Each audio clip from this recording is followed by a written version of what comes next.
conectando recién, y a los que no, les envío también un saludo gigante. Yo sí me estoy conectando recién. Sí, sí, exactamente.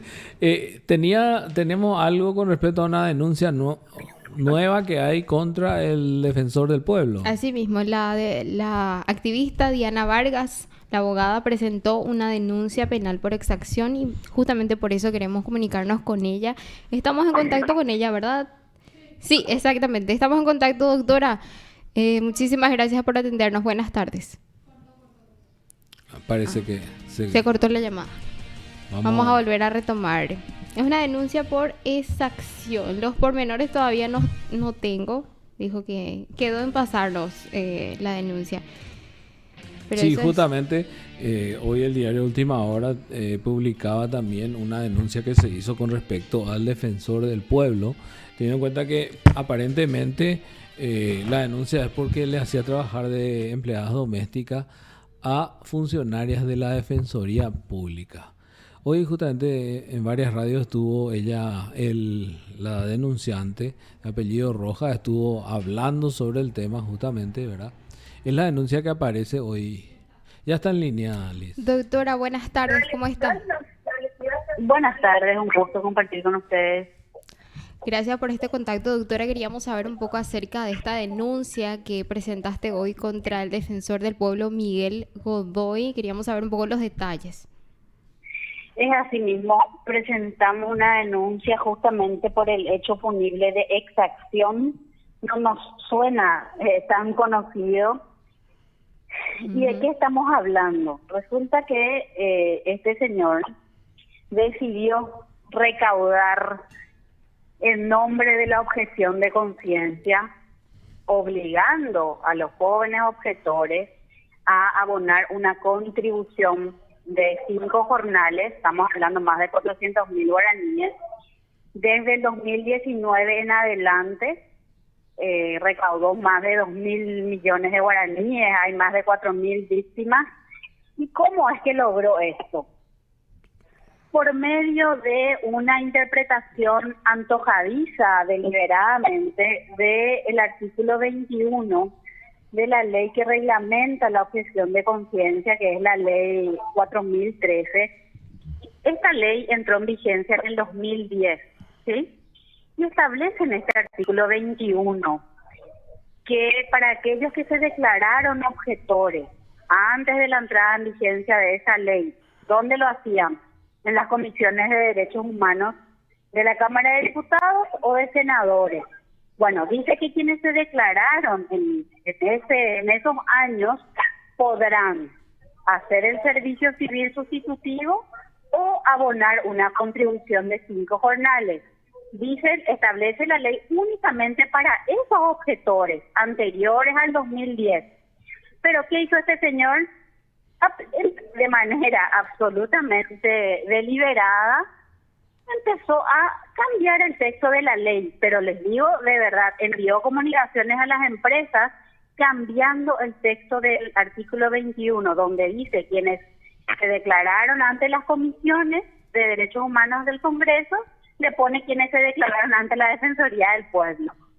Y con esa modificación absolutamente burda, resulta que él se puso a recaudar en plena pandemia en colonias menonitas, en empresas, enviando comunicaciones. Tanto es así que denunciaron ante el Ministerio del Trabajo estas empresas que ya se sentían muy presionadas por el defensor del pueblo, y la ministra Basia Lupo le envía una atenta nota al defensor del pueblo al respecto ahora.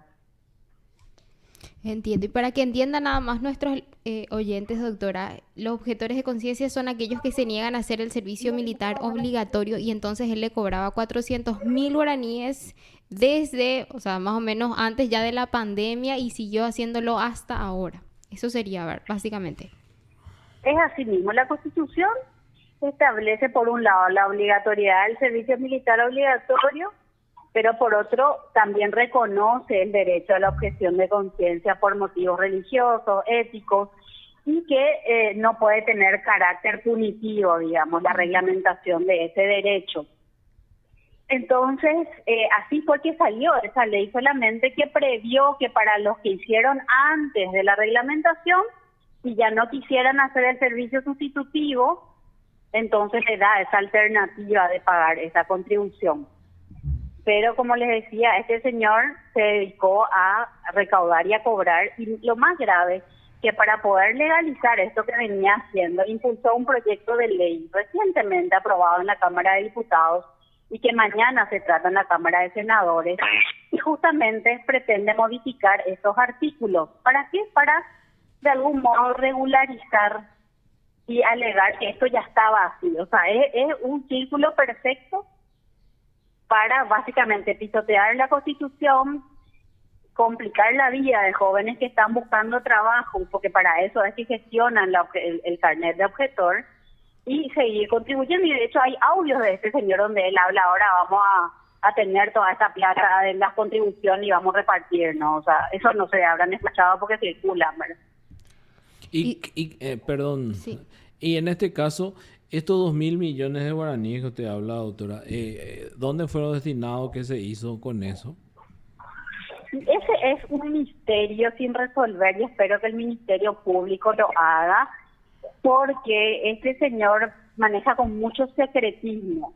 Esta información que utilicé como insumo para la denuncia es producto de una contestación a un pedido de informe que se le hizo al señor desde el Congreso, justamente consultándole el origen de estas contribuciones, quienes habían abonado. Y entonces tenemos, imagínense, las boletas de depósito de todos los que abonaron, todo eso fue agregado, pero en ningún momento hace referencia al destino. Y revisando las rendiciones de cuentas tampoco se encuentra.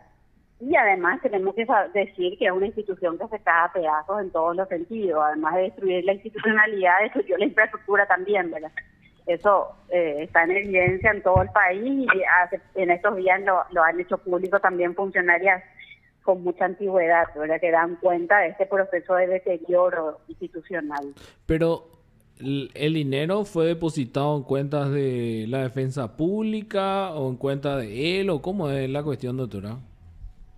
Fueron depositados efectivamente estas contribuciones en una cuenta del Banco Nacional de Fomento habilitada a nombre de la Defensoría del Pueblo.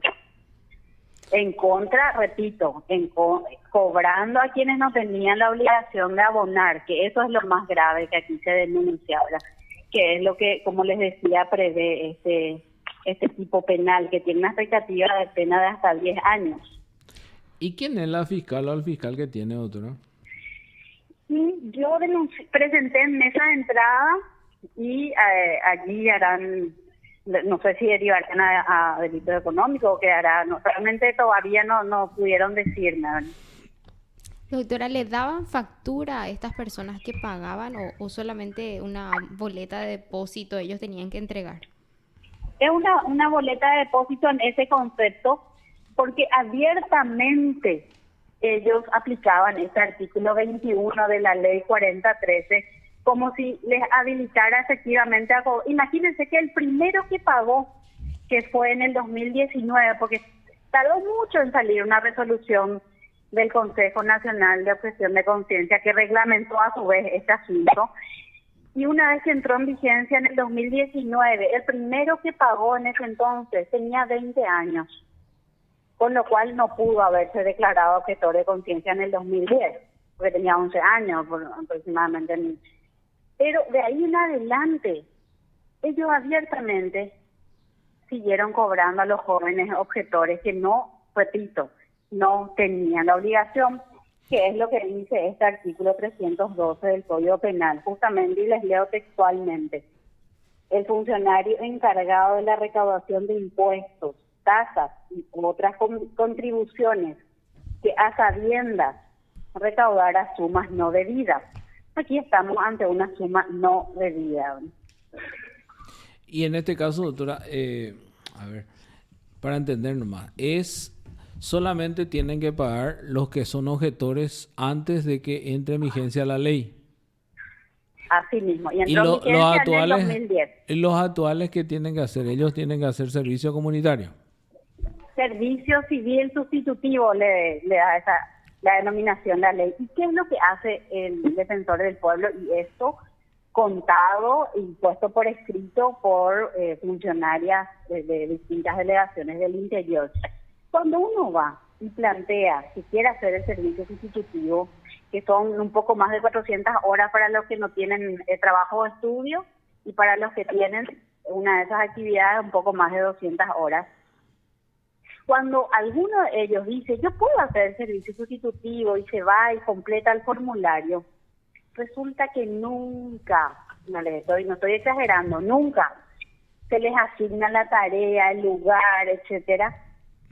Entonces pasa el tiempo, la persona necesita tener su carnet porque resulta que el MEC, la empresa, impulsado por el propio defensor del pueblo, que les recuerda cada tanto la ley por medio de esos boletines que les puedo compartir, él le recuerda que está incumpliendo esa obligación. Entonces al próximo no le queda otra, y esto contado por delegación, por delegada y delegado de la defensoría. Transcurrido tanto tiempo y dice, bueno, voy a pagar únicamente, que es finalmente está armado para que la persona se vea en la obligación de tener que pagar con tal de tener el carnet, porque si querés hacer el servicio sustitutivo, resulta que nunca te asignan. De 1 a 5 años con multa es la pena, estoy viendo acá, doctora, en el 312 del Código Penal. Este fue modificado por la ley 3440 del 2008, según dice. Hola. Se nos cortó la comunicación, ¿verdad? Sí.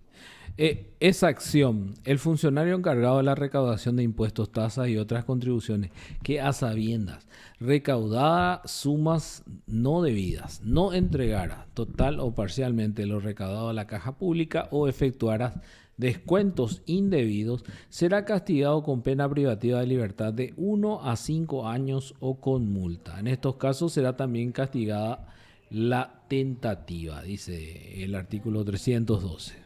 Y en este caso no se sabía si es que a dónde iba a parar ese dinero. Sí, estaba ya otra vez en línea. Retomamos la comunicación, doctora. Sí, me quedó mudo. Sí, estaba nomás comentando el artículo de 1 a 5 años con multa, dice la ley. Y veremos realmente, Raúl, aquí lo importante será la labor del Ministerio Público, identificar los hechos punibles. Probablemente hay concurso de hechos punibles aquí, varios involucrados, no solamente el defensor del pueblo. ¿Y con qué artículo también, doctora, sería el concurso? ¿Esa acción y cobro indebido honorario? No.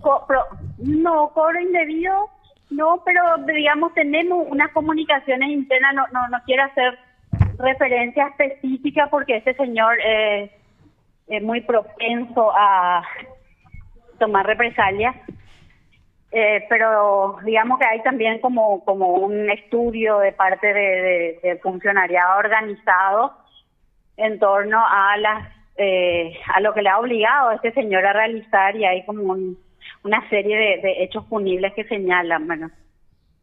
Ya.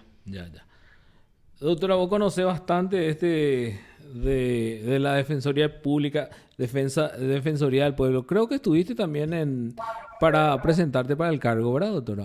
Así es, fui una de las postulantes al cargo en el año pasado, antepasado, así mismo, que finalmente fue confirmado nuevamente este señor, seguramente por sus capacidades en la gestión institucional. Entiendo, doctora, entiendo. Muchísimas gracias por este contacto, muy amable de su parte. Bueno, un gusto, a disposición siempre. Gracias, doctora. Gracias. Lo escuchaste aquí en PDS. La doctora Diana Vargas Talavera, ella es activista social, se había postulado justamente para este cargo, nos confirmaba